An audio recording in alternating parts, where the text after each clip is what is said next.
नमस्कार. आज आम्ही इयत्ता 7वीच्या मुली तुकडी छोटंसं नाट्य सादर करीत आहोत. त्या नाट्याचं नाव आहे कासव आणि ससा. ते बाहुली नाट्य आहे. ते तुम्ही शांत चित्तेने ऐकून घ्यावा आणि त्याचा लाभ करावा.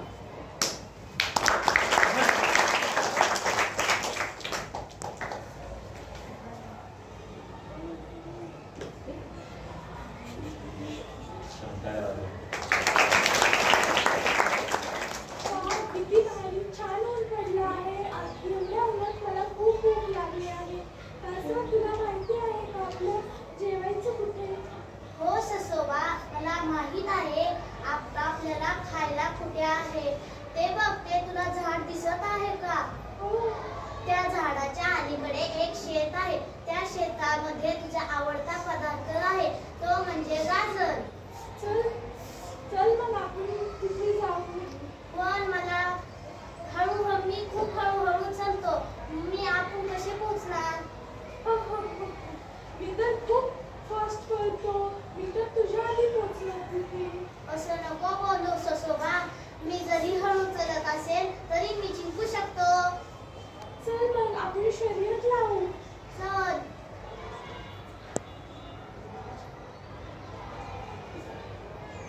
वाव, इथे किती भारी गाजर आहेत.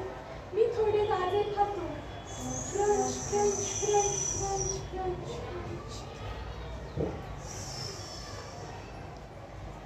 वाव, इथे किती हिरवेगार भाजीपाला आहेत. आता इथे थोडं माझं पोट भरून घेतो.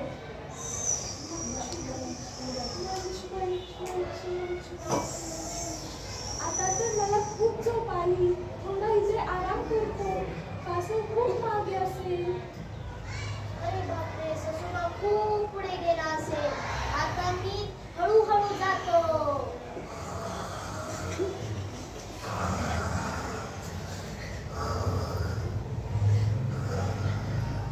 अरे, इथे घोरण्याचा आवाज येतो आहे. अरे, इथे तर ससोबा झोपला आहे. चला, मी तर जातो पुढे.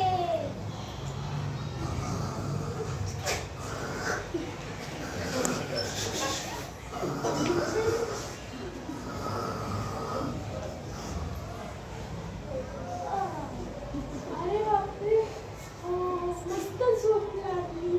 अरे, आपली शर्यत. कासव तर खूप पुढे गेला असेल. चला, आपल्याला जायला लागेल.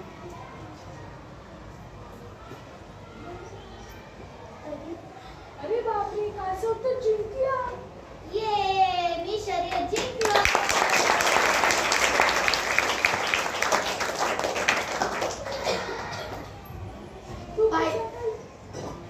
पाहिलं का मुलांनो, सस्याने जास्त गर्व केला म्हणून तो शर्यत जिंकू शकला नाही. तसं तुम्ही पण जास्त गर्व करू नका, नाहीतर तुम्ही तुमच्या कामाकडे लक्ष ठेवा.